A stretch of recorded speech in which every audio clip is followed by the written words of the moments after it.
Let's come to the grammar part now. Read the following words from the text and fill in the blanks with the correct words by taking clues from the meanings given below in the box.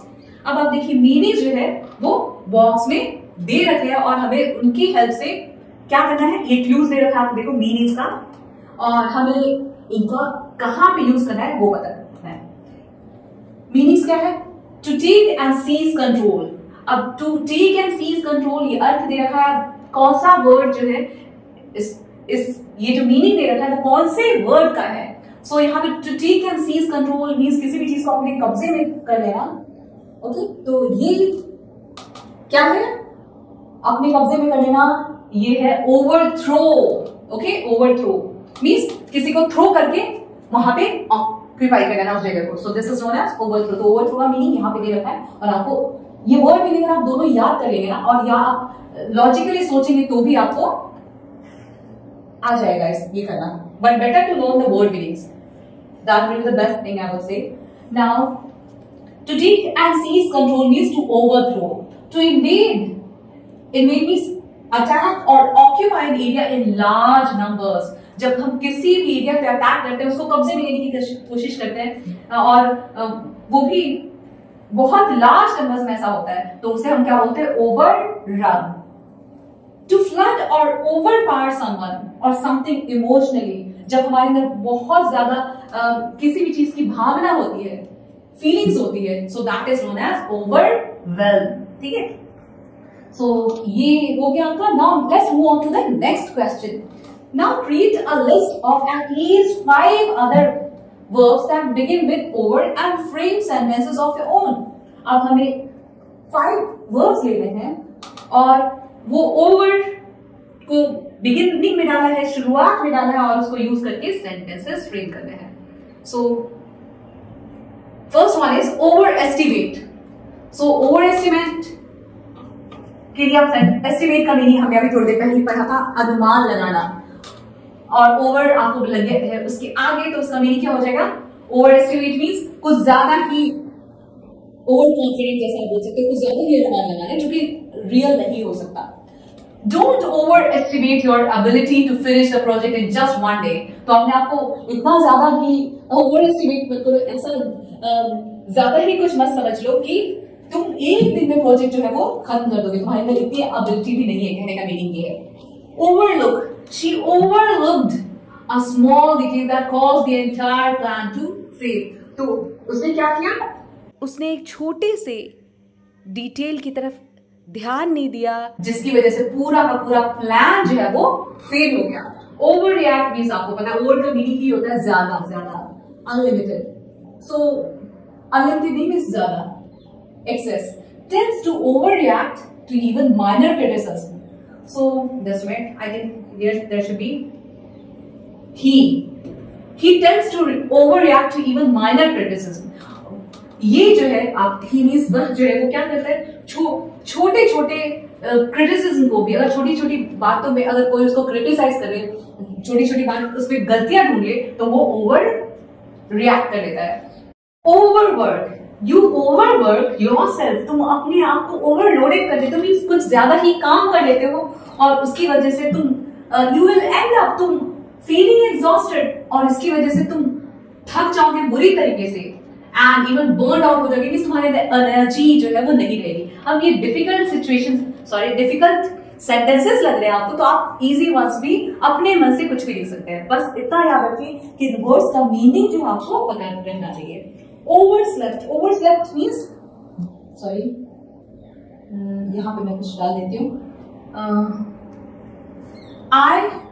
यहाँ पे आएगा I missed the bus। मेरी बस जो है आज वो miss हो गई because I overslept। मेरी बस आज छूट गई क्योंकि मैं आज ज्यादा ही सो गया। मीन्स ज्यादा सो गया मीन्स आज सुबह मैं ज्यादा ही सो गया, लेट हो गया, सोता सोता काफी लेट हो गया, इसकी वजह से मेरी बस जो है वो छूट गई। In the following pairs of words, C is used for nouns, while S is used for verbs। अब आप देखिए यहाँ पे एडवाइस में क्या है? C है, ओके, और S में दूसरा जो है एडवाइज है। सी वाले को आप एडवाइस पढ़ेंगे, ADVICE एडवाइस, और जहां पे एस लग जाएगा वो हो जाएगा एडवाइस, साउंड आएगा। सो एडवाइस जिसमें सी लगा हुआ है वो क्या, कौन सा पार्ट ऑफ स्पीच होता है, वो होता है नाउन। नाउन का मीनिंग क्या है, and for noun and for naming words या फिर नेम्स। अब you know that whatever we see around us has got some or the other name, isn't it? तो हमारे आसपास जितनी भी चीजें हम देखते हैं उन सबका कोई ना कोई नाम तो है ही, और उसी को तो बोलते हैं noun. Okay, and for noun and for naming words, like Seema, my name is Seema, so Seema क्या है यहाँ पे, इट्स अ नाउन।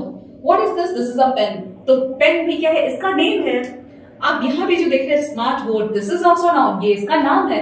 वॉल है, विंडो है, फैन है, जो कुछ भी है, कैमरा है, ये सब क्या है, आपके आसपास जितनी भी चीजें जिसको आप नाम से बुलाते हैं या जिसके लिए नाम है, आई मीन जिसका कोई नेम है, that is known as noun. तो जब भी किसी वर्ड में इस तरीके की जो वर्ड्स होते हैं, जैसे एडवाइस, प्रैक्टिस, डिवाइस, काउंसिल, सब में आप सी देख रहे हैं, है? तो ये सब क्या हो गए, दे आर ऑल नाउन्स, ये सब नाउन्स हो गए। लेकिन जब उसी में एस लग जाए, like practice, advice, device, council, तो ये सब क्या हो गए, फिर वर्ब्स बन गए। तो इस तरीके से आपको कभी भी आप कंफ्यूज मत होइए, क्योंकि जनरली बच्चों को ये कंफ्यूजन रहता है, वो एडवाइस कहीं पे लिखना है तो वहां पे लिख देते हैं एडवाइस, और जहां पे एडवाइस लिखता है वहां पे एडवाइस लिखते हैं। तो you should understand the difference between these two things, तो ही जाके आप ये फिल इन द ब्लैंक्स जो है वो कर पाएंगे। Now fill in the blanks correctly with the words given in the brackets. अब ब्रैकेट में कुछ वर्ड्स दे रखे हैं, उनको हमें करेक्टली यूज करना है, ठीक है, जो ब्रैकेट में वर्ड्स दे रखे हैं। The teacher's dash is always helpful and she continues to dash strings on their career choices। अब देखिए आपको एडवाइस और एडवाइस दोनों दे रखा है, यानी कि सी वाला क्या हो गया, नाउन, और एस वाला क्या हो गया, वर्ड। अब वर्ड का मीनिंग तो मैं आपको बताना भूल ही गई, आपको पता है, that's really good. So word का मीनिंग क्या है, लुक, वर्ड मीन्स वर्ड, मैं इसे वर्ड बोलती हूँ, ना कि एक्शन वर्ड। यहाँ पे हम डिशम नहीं कर रहे हैं, है ना। सो वर्ड का मीनिंग क्या होता है, वर्ड मीन्स वर्ड, है ना, काम। अब आप देखिए वर्ड और वर्ड की बिगिनिंग जो प्रोनाउंसिएशन है, यहां तक बिल्कुल सेम है, प्रोनाउंसिएशन साउंड जो है बिल्कुल सेम है, बस वर्ड के लास्ट पे बी है और वर्ड के लास्ट पे के है, बस इतना ही डिफरेंस है। तो आप ऐसे याद रखिए, verb means word. Whatever work your body part does is a verb. आपका बॉडी पार्ट जो भी काम करता है उसे हम क्या बोलते हैं, वर्ब, यानी कि word. I think you are right. अब आप देखिए यहाँ पे थिंक जो है वो क्या है, वर्ड है, वर्किंग वर्ड है। अब आप बोलोगे कि सोचना कोई काम थोड़ी है, yes, it's a work, it's a verb because it is done by your body part, right. तो I guess he is there. अब आप देखिए गेस जो आप बोल रहे हैं, ये भी दिखता नहीं है, बट ये आपका ब्रेन करता है गेस करने का काम, तुक्का मारने का काम।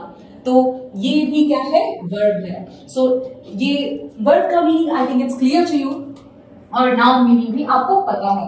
तो अब हम देखते हैं, the teachers dash is always helpful. अब टीचर की एडवाइस जरूरी है, ये एडवाइस। अब आप देखिए ये बात ध्यान रखिए कि जहां पे भी आप टू देखते हैं, TO2, उसके बाद आप हमेशा क्या लगाएंगे, वर्ब की फर्स्ट फॉर्म। ये तो आप बिल्कुल रट्टा मार लीजिए, और ये बहुत सिंपल है। आई वांट टू, आप लोग जनरली बोलते हैं teacher I want to go to toilet, बोलते हैं नहीं आप, आजकल तो आप टॉयलेट नहीं बोलते, वॉशरूम बोलते हैं।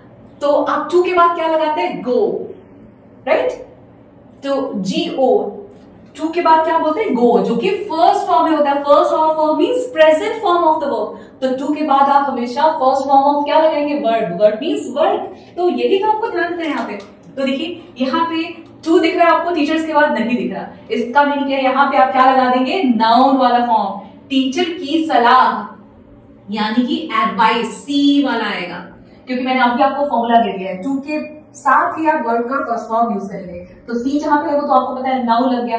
एस वाला वर्ड होता है, तो हम देखते हैं टू। एक्चुअली बाकी आप पढ़ लो, लेकिन बस ये चीज ध्यान रखना, टू है यहाँ पे, दिखाओ टू है।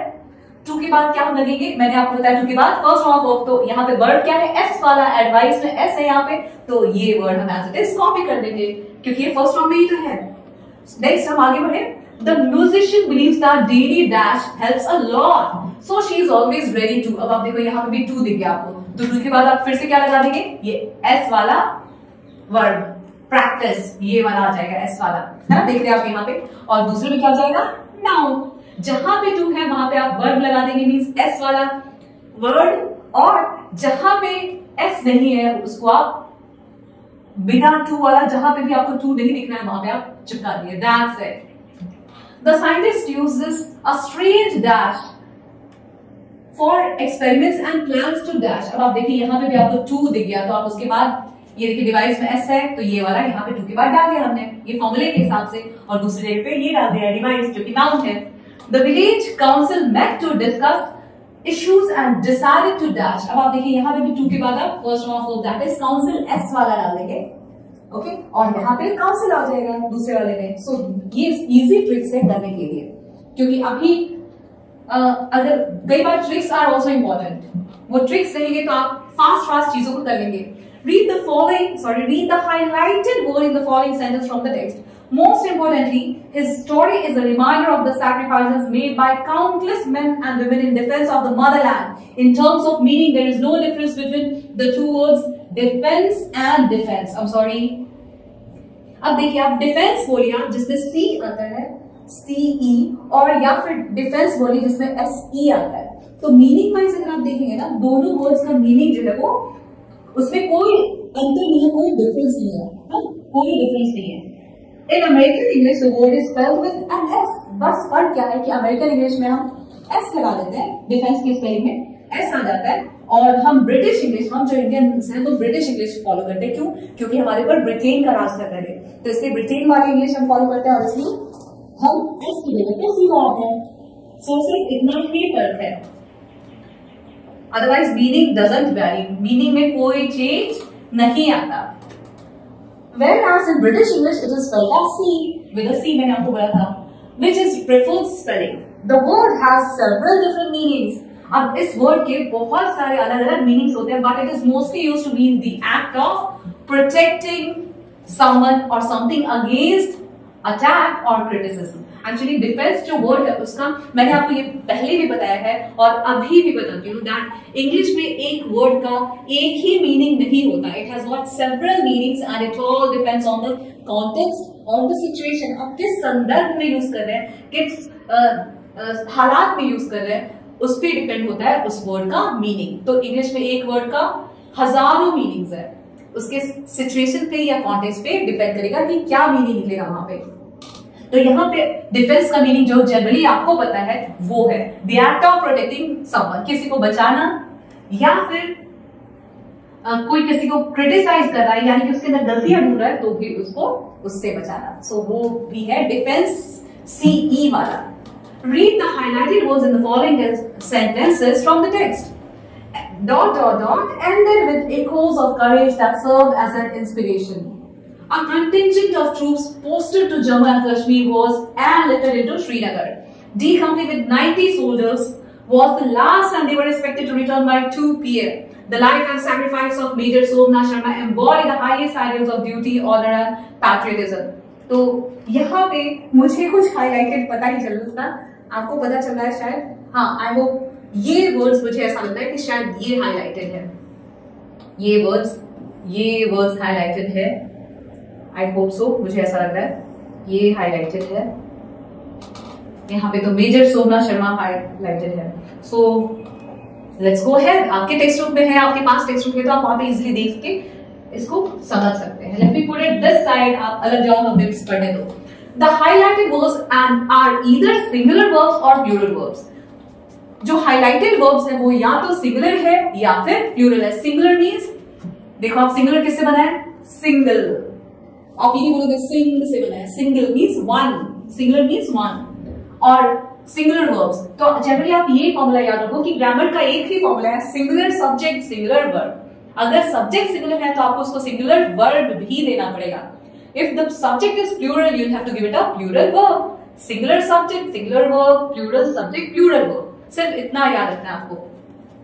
सो जो वर्ड्स है जो हाइलाइटेड वो या तो सिंगुलर वर्ब्स है या फिर प्लूरल वर्ब्स है। They are in agreement with the subject of the sentence. तो वही जो मैंने आपको बताया, जैसा सब्जेक्ट है उसी हिसाब से वर्ब भी डाला गया है, और इसी को हम बोलते हैं सब्जेक्ट वर्ब अग्रीमेंट। ओके, क्या बोलते हैं, subject verb agreement. Now fill in the blanks for the following sentences by choosing the correct verb given within the brackets. अब आपको यहाँ पे correct verb दे रखा है, आपको यहाँ पे वर्ब दे रखा है ब्रैकेट्स में, और आपको सेलेक्ट करना है बिल्कुल करेक्ट वाला। मुझे पता है आप बिल्कुल अच्छे से कर लेंगे।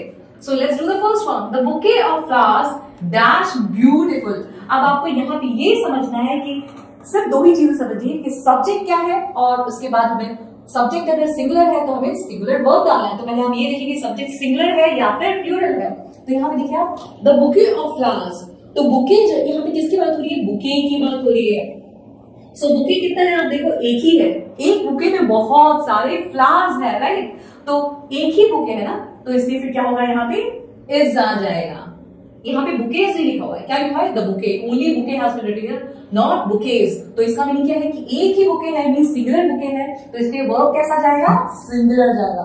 अब कैसे पता? कुछ बच्चे ऐसे हैं जिनको शायद पता नहीं कि इज जो है वो सिंगुलर है, सिंगुलर वर्ब है। कैसे नहीं पता? सॉरी, कैसे नहीं पता वो तो मुझे नहीं पता, लेकिन मुझे ये पता है कि आपको कैसे बताऊं मैं ये सिंगुलर वर्ब है। लो यहाँ पे आप देखिए, इसमें क्या है? एस है। जो हेल्पिंग वर्ब्स अपने एंड में एस लेटर लेते हैं, ओके, वो क्या, लाइक इज, वाज, हैज, ये तीनों के एंड में क्या है? आप देखो एस है। तो इसका मीनिंग क्या है? ये सब सिंगुलर सब्जेक्ट्स के साथ ही जाएंगे, यूज होंगे। तो आप देखो यहाँ पे द बुके मींस हम सिर्फ एक बुके की बात कर रहे हैं, तो यहाँ पे इज आ जाएगा, राइट? इज में एस है, सो एस फॉर सिंगुलर, तो हम ये सिंगुलर के साथ यूज कर दिया हमने। So the bouquet of flowers is beautiful. Next one, neither the teacher nor the students dash were aware of the change in the schedule। अब आप देखो यहाँ पे ना ही टीचर और ना ही स्टूडेंट्स। अब ऐसे केसेस में आप क्या करोगे? अब देखो यहाँ पे दो सब्जेक्ट्स हैं, एक तो the teacher is the subject and the another one is the students. अब आप यहाँ पे देखो कि जब भी इस टाइप का नाइदर नॉर, ओके, ईदर और इस टाइप के कंजंक्शंस यहाँ पे यूज हुए, तो आपको यहाँ पे ये देखना है कि आप जो वर्ड के लिए डैश जो छोड़ा है उसके जस्ट पहले वाला सब्जेक्ट सिंगुलर है या प्लूरल है। ये कब देखना है? जब कंजंक्शंस है नीदर नॉर, ईदर और, तब आपको देखना है कि डैश जो छोड़ा हुआ है वर्ड के लिए उसके पहले वाला सब्जेक्ट सिंगुलर है या फिर प्लूरल है। तो आप देखिए द स्टूडेंट्स क्या है? प्लूरल है, isn't it? It's plural, means more than one है स्टूडेंट्स। तो इसके आप क्या यूज करेंगे? अब देखिए वॉज में एस है, तो इसका मीनिंग ये है कि ये सिंगुलर के साथ जाएगा, तो बचा आप क्या? वर्ड। तो ये वर्ड जो है वो प्लूरल के लिए यूज होता है। तो देखिए वर्ड यूज किया हुआ है। I hope you followed this one. Each of the participants dash has और have submitted their projects on time. अब आप देखिए यहाँ पे किस क्या है? ईच का मीनिंग क्या होता है? हर एक, है ना? हर participant, each of the participants, हर एक पार्टिसिपेंट, हर एक मीन्स क्या? सिंगुलर। तो आप ऐसे याद रखिए, हर पार्टिसिपेंट मीन्स HERD, यहाँ पे हिंदी वाला है। ईच पार्टिसिपेंट मीन्स हर पार्टिसिपेंट। तो हर पार्टिसिपेंट सिंगुलर हो गया, मीनिंग में आप निकालेंगे तो ईच मीन्स हर एक पार्टिसिपेंट। तो क्या हो गया? जब सिंगुलर सब्जेक्ट ईच की वजह से पता चला है कि सिंगुलर सब्जेक्ट है, तो इसलिए हम क्या लगा देंगे? ईच वर्ड से ही पता चलता है सिंगुलर, एक की बात हो रही है, तो इसलिए क्या लगा दिया? हैज में एस है, तो ये लगा देंगे has. Next one is the data collected by the researchers dash shows significant trends. अब आप देखिए डेटा जो वर्ड है, यहाँ पे सब्जेक्ट क्या है? डेटा। आप इसे डाटा नहीं बोलेंगे, इट्स डेटा। तो डेटा जो है वो प्लूरल वर्ड होता है। क्या होता है? Plural word. सिंगुलर होता है data. Okay, so data plural है, तो आप बताइए कौन सा वर्ब जाएगा इसके साथ? प्लूरल है। अब आप देखिए यहाँ पे शोज में क्या लगा हुआ है? एस लगा हुआ है। It means it will go with a singular subject. इसके एंड में एस है ना, तो सिंगुलर सब्जेक्ट के साथ जाएगा, लेकिन हमारा जो डेटा है वो तो प्लूरल है, तो अब हम इसके साथ क्या लगा देंगे? शो लगा देंगे। Now next one of the players dash injured during the match. So अब देखिए वन ऑफ द प्लेयर्स, अब यहाँ पे भी सब्जेक्ट क्या है हमारे? एक। सारे प्लेयर्स में से, प्लेयर्स है ना, आप देखिए सारे प्लेयर्स में से, सारे खिलाड़ियों में से एक, इसका मीनिंग ये है। तो इसलिए क्या आएगा? ज्यादातर लोग बोलते हैं वन ऑफ द प्लेयर, वो रॉन्ग इंग्लिश है। प्लेयर मीन्स तो एक ही खिलाड़ी बना। अब आप उसमें बोले वन, तो खिलाड़ी में से एक, आप ऐसे तो बोलेंगे नहीं, ऐसे बोलेंगे खिलाड़ियों में से एक। तो इसलिए क्या होगा? ये वन ऑफ द प्लेयर्स। तो यहाँ पे सब्जेक्ट क्या है?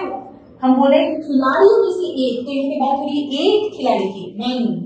So one is our subject. Okay, this is our subject. तो one means singular, तो इसके साथ क्या जाएगा, was में s है, तो ये इसके साथ singular subject singular verb हो गया हमारा. Next one, either the children or their guardian dash has helped to attain the meeting. अब आप देखिए यहाँ पे either है. ओके, either है, आप देखो मैंने अभी आपको बताया था either और neither nor conjunctions हो तो हम क्या करेंगे, तो देखिए either और है और डैश छोड़ रखा है वर्ब के लिए, तो हमें क्या करना है, ईदर और नीदर नॉर वाले केसेस में जो वर्ब के लिए जगह छोड़ रखा है उसके पहले वाला जो सब्जेक्ट है हम उसको देखेंगे सिंगुलर है तो हम सिंगुलर वर्ब डालेंगे, वो प्लूरल है तो हम प्लूरल वर्ब डालेंगे. आप देखिए गार्डियन, अब गार्डियन जो है वो सिंगुलर है या प्लूरल, आप बताइए. सिंगुलर है तो इसलिए गार्डियंस नहीं बोला ना, गार्डियन बोला, तो इसलिए क्या हो जाएगा, सिंगुलर है ये सिंगुलर है तो इसके साथ हम सिंगुलर वर्ब डालेंगे, इट मींस हैज डाल देंगे, right. So I hope it's clear to you. अगर आपको अभी भी कोई डाउट है तो आप मुझे कमेंट करके बता सकते हैं. Just a minute. अब नेक्स्ट पेज की तरफ बढ़ते हैं और आगे के क्वेश्चंस को करते हैं.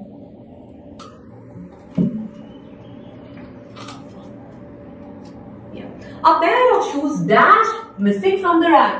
अब आप देखिए यहाँ पे क्या बोल रहे हैं, पैर मीन्स मतलब एक पैर नहीं, यहाँ पे पैर मीन्स एक जोड़ी, राइट, एक जोड़ी, एक जोड़ी. तो यहाँ पे what's the subject, a pair of shoes, a pair of glasses, a pair of trousers. हम एक जोड़ी ही बोलते हैं ना, तो यहाँ पे देखिए आप पैर की तरफ ध्यान दीजिए. पैर जहां पे भी देखिए तो इसका मीनिंग क्या है, मीन्स क्या होता है, an means one, an apple means एक एप्पल, बॉक्स मीन्स एक बॉक्स. तो पैर यहाँ पे लिखा हुआ है तो इसका मीनिंग ये है कि ये सिंगुलर सब्जेक्ट है. पैर मीन्स एक ही जोड़ी है ना, तो सिंगुलर सब्जेक्ट है तो आप इसलिए इसके साथ सिंगुलर वर्ब दे देंगे. That's it. Next one, neither of the statements dash true.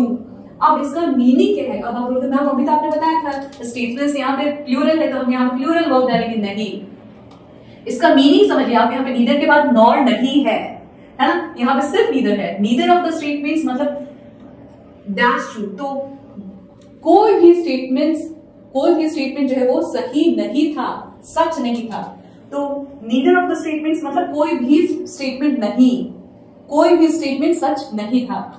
तो इसके आप देखो कोई भी स्टेटमेंट सच नहीं था, कोई भी मतलब एक भी नहीं, कोई भी नहीं मीन्स क्या, एक भी नहीं. तो ये क्या हो गया, हम इसे फिर मीनिंग भी निकालना, आपको ग्रामर में एरर फाइंडिंग भी आता है आपको, तो वहां पे भी आपको मीनिंग पूरा सेंटेंस रीड करना है, उसका सेंस समझना है, मीनिंग समझना है और फिर आपको वो सॉल्व करना है. तो अब आप देखिए नीदर ऑफ द स्टेटमेंट्स मतलब कोई भी स्टेटमेंट डैश ट्रू, कोई भी स्टेटमेंट सही नहीं था या सच नहीं था. तो आप देखिए यहाँ पे क्या आएगा, कोई भी स्टेटमेंट सच नहीं था, मतलब ये क्या हो गया, सिंगुलर सब्जेक्ट, तो इसलिए क्या होगा, singular verb. Next one, the members of the jury dash their verdict to the court. जो ज्यूरी के जो मेंबर्स थे यानी जजेस का जो जितने भी जजेस थे वो सब के सब क्या थे, देयर वर्डिक्ट, उनका जो डिसीजन था उन्होंने वो डिलीवर किया. अब आप बताइए यहाँ पे डिलीवर किया मीन्स बताया. अब आप देखो यहाँ पे पहले हम सब्जेक्ट देखेंगे, तो यहाँ पे सब्जेक्ट क्या होता है, द मेंबर्स ऑफ और ज्यूरी, जजेस का जो जजेस का जो मेंबर्स थे, मतलब ज्यूरी मीन्स जजेस का ग्रुप होता है तो उसको बोलते हैं ज्यूरी. तो यहाँ पे आप देखो यहाँ पे सब्जेक्ट क्या है, मेंबर्स. किसके मेंबर्स, ज्यूरी के मेंबर्स. तो यहाँ पे सब्जेक्ट इज मेंबर्स, इसलिए मेंबर्स सिंगुलर है प्लूरल, आप बताइए. एस है इसमें मेंबर्स में, तो ये क्या हो गया, प्लूरल सब्जेक्ट, और इसलिए ये प्लूरल सब्जेक्ट है तो it will take a plural verb. तो आप देखिए हैज डिलीवर्ड तो आएगा नहीं, प्लूरल क्या हो गया, आपको पता है इसके एस लगा हुआ है एंड में, तो it means it will go with the singular subject, और यहाँ पे आएगा, यहाँ पे डिलीवर्ड होगा, ईडी. आप यहाँ पे क्या यूज करेंगे, have delivered. Okay, understood? Now let's move on to the next one. Mathematics dash an interesting subject for many students. So mathematics, अब आपको पता है मैथमेटिक्स तो एक ही सब्जेक्ट का नेम है, राइट. तो यहाँ पे ये भी सिंगुलर सब्जेक्ट है, इसके एंड में भले ही एस लगा है, इकोनॉमिक्स, मैथमेटिक्स, फिजिक्स, ये सब में एस आता है. इसका मीनिंग तो आपको पता है कि ये एक ही सब्जेक्ट होता है, सिंगुलर सब्जेक्ट है तो इसलिए सिंगुलर वर्ब आएगा इसके साथ. तो ये आपको सब्जेक्ट वर्ब अग्रीमेंट समझ आ गया होगा. बस फॉर्मूला क्या है, singular subject singular verb, plural subject plural verb. Read the following passage and correct the incorrect usage of verbs. One example has been done for you. A battalion of soldiers stand at attention as the national flag are raised. तो यहाँ पे correction क्या होगा? अ battalion of soldiers stands. अब आप देखो, अ battalion means क्या हो गया? आपको पता है ग्रुप, है ना? A group of soldiers. तो करेक्शन क्या होगा यहाँ पे? ये होगा, एक ग्रुप की बात हो रही है, पूरी पूरे एक बटालियन की, तो यहाँ पे a battalion of soldiers stands, okay, ना कि stand. A battalion of soldiers और है ना, अब बोलोगे यहाँ पे भी तो और है, लेकिन यहाँ पे क्या लिखा? अ बटालियन ऑफ सोल्जर्स स्टैंड। आपको सिंगुलर सब्जेक्ट सिंगुलर वर्ब वाला फॉर्मूला याद रखना है। तो यहाँ पे भले ही सोल्जर्स है, लेकिन यहाँ पे सब्जेक्ट क्या है? मेन सब्जेक्ट क्या बोले कि एक ग्रुप सोल्जर्स का, तो एक ही ग्रुप है ना, इसलिए क्या है यहाँ पे? वर्ब के साथ एस लगा देंगे हम, राइट? स्टैंड्स। आगे बढ़ते हैं। Each soldier salute with pride. अब देखिए आप, यहाँ पे भी ईच है, यानी प्रत्येक सोल्जर, हर एक सोल्जर, एक, ईच का मीनिंग क्या? प्रत्येक या हर एक। Means my Hindi is not that good, लेकिन आपको पता है ईच का मीनिंग क्या होता है ना। सो यहाँ पे आप क्या लिखेंगे? ईच सोल्जर सैल्यूट की बजाय आंसर क्या होगा? Salutes. I am sorry, each soldier salutes. यहाँ पे हर एक सोल्जर की बात हो रही है, तो इसलिए क्या आ जाएगा? वर्ड में, वर्ड क्या है यहाँ पे? यहाँ पे काम क्या हो रहा है? सैल्यूट करने का, तो इसलिए इसमें क्या लग जाएगा? एस लग जाएगा। और यहाँ पे वर्ड क्या था? स्टैंड होना, यानी कि खड़े होना, तो इसलिए उसमें एस लगा दिया। यहाँ पे प्रत्येक सोल्जर की बात करिए, सिंगुलर सब्जेक्ट है, तो वर्ड भी क्या हो जाएगा? सिंगुलर, यानी कि वर्ड में एस लग जाएगा। अब आगे बढ़ते हैं। The sound of marching feet echo through the air as a group of cadets prepare for their drill. Meanwhile, a convoy of military vehicles pass by, drawing cheers from the gathered crowd. अब answer क्या है इसका? Each soldier salutes, जो अभी मैंने आपको थोड़ी देर पहले बताया था। हर प्रत्येक सोल्जर जो क्या करेगा? उसका वर्ड क्या है? देखिए आप, इस सेंटेंस में वर्ब इज सैल्यूट, उसमें एस लग गया क्योंकि सब्जेक्ट क्या है? हर एक सोल्जर, प्रत्येक सोल्जर की बात हो रही है, तो सब्जेक्ट सिंगुलर है, तो वर्ब भी क्या हो जाएगा? सिंगुलर। तो एस लगा दिया इस पे आपने, देखिए। बाकी एंड हिज, मैं सिर्फ सब्जेक्ट देखूंगी और वर्ब देखूंगी ताकि हमारा टाइम वेस्ट ना हो और ग्रामर का रूल भी हम सही से फॉलो कर लें। और यहाँ पे दूसरा सब्जेक्ट क्या है? And his assistants. असिस्टेंट्स जो है प्लूरल है, राइट? तो इसके साथ कैसा वर्ब होगा? Plural verb. Inspect plural verb हो गया, इसमें हमने एस नहीं लगाया। Next one is the sound of marching feet echoes। अब यहाँ पे आप देखिए, मार्चिंग फीट जो है, मार्चिंग फीट, फूट में देखिए आप, फूट की स्पेलिंग में FOOT, टूथ की स्पेलिंग में भी क्या आता है? OO। तो आप ऐसे याद रखिए, ओ आया, it means O for one। एक पैर की बात करते हैं तो फूट बोलते हैं, एक दांत की बात करते हैं तो टूथ बोलते हैं। तो इस तरीके से OO वाले वर्ड्स में आपको ये जनरली ये ध्यान रखना है, नाउन की बात हो रही है। ओ जहां पे आया वो क्या हो जाएगा? उसका मीनिंग एक। तो यहाँ पे आप देखिए क्या है? फीट बोल रहा है, feet means more than one, plural, ये है सिंगुलर। तो यहाँ पे दोनों पैरों की बात हो रही है। The sound of marching feet echoes through the air. तो इसलिए यहाँ पे देखिए आप, वर्ड जो है क्या है? echoes। एको के साथ क्या लगा दिया? क्या लगा दिया? एस लगा दिया। अब यहाँ पे आप बोलोगे पर मैम यहाँ पे सब्जेक्ट तो फीट है, नहीं, पैर नहीं, यहाँ पे सब्जेक्ट, सब्जेक्ट है द साउंड। साउंड, आवाज जो है, मार्चिंग की आवाज, तो यहाँ पे आवाज की बात हो रही है, साउंड की बात हो रही है। और साउंड आपको पता है सिंगुलर होता है, हम ये नहीं बोलते एक साउंड, दो साउंड, तीन साउंड, ओके। तो एको जो है वो, उसमें हम क्या लगा देंगे? एस लगा देंगे। तो सब्जेक्ट सिंगुलर, इसलिए क्या हो गया हमारा? वर्ब भी सिंगुलर, ओके। वर्ब भी क्या है? सिंगुलर है। वर्ब के साथ क्या लगा दिया? एस लगा दिया, ओके। अब आगे बढ़ते हैं। Through the air as a group of cadets prepare। अब आप देखिए यहाँ पे भी अ ग्रुप की बात हो रही है, cadets का एक ग्रुप। अब यहाँ पे वर्ड क्या है? प्रिपेयर। उसके साथ क्या लगा दिया हमने? एस, क्योंकि यहाँ पे भी एक ग्रुप की बात हो रही है, सिंगुलर सब्जेक्ट, तो सिंगुलर सब्जेक्ट, तो वर्ड में क्या लगा दिया? एस लगा दिया। Next one, meanwhile a convoy of military vehicles. अब आप देखिए, convoy means usually group show होता है, राइट? और मींस वन मैंने आपको बताया, तो यहाँ पे भी सिंगुलर सब्जेक्ट है, इसलिए जो, तो आप सिर्फ इतना याद रखिए, जहां पे a collection of, a group of, इस तरीके से आना है, उसके बाद वाला वर्ड जनरली प्लूरल होता है। आप देखिए यहाँ पे भी ग्रुप है, ठीक है, और a group of military vehicles, मतलब मिलिट्री व्हीकल्स का ग्रुप, झुंड जो है आप बोल सकते हैं, उसको कॉन्वॉय बोलते हैं। तो व्हीकल्स, अब देखिए a group of players, a group of students, a collection of, मतलब आप कुछ भी ये ध्यान की, अ आया है, उसके बाद कोई वर्ड है, उसके बाद ऑफ आ गया, इसका मीनिंग क्या है कि वो सब्जेक्ट जो है वो क्या रहेगा? सिंगुलर, ओके, सिंगुलर भले ही कलेक्शन की बात करें लेकिन एक ही कलेक्शन है ना, एक ही ग्रुप है, अ कॉन्वॉय, तो इसलिए सब्जेक्ट क्या हो जाएगा, सिंगुलर। पासेस लिखेंगे हम, पास के साथ क्या लगा देंगे, ES। ओके, अब आपको मैं एक चीज बताने जा रही हूँ, पहले आप इतना समझ लो। Drawing cheers from the gathered crowd. अब आप देखो जस्ट में, so this one is done, लेकिन मुझे आपको अब यहाँ पे ये बताना है, बहुत सारे बच्चे क्या करते हैं, they don't know where to use S and where to use ES with the verbs। तो ये बहुत इंपॉर्टेंट चीज है और बहुत सिंपल भी है। मैं जस्ट अ मिनट, क्या तो वर्ब की फर्स्ट फॉर्म के साथ, first of verb means present form, तो प्रेजेंट फॉर्म ऑफ वर्ब के साथ आप S या फिर ES लगाते हैं, कब, सिंपल प्रेजेंट टेंस में। इतना तो आपको पता है सिंपल प्रेजेंट टेंस किससे स्टार्ट होता है, S से। तो जब भी सिंगुलर सब्जेक्ट हो तो सिंगुलर सब्जेक्ट के साथ हम फर्स्ट ऑफ वर्ब लिखते हैं, यानी प्रेजेंट फॉर्म ऑफ वर्ब, उसके साथ S या फिर ES लगा देते हैं। S और ES दोनों में देखिए S तो है ही ना।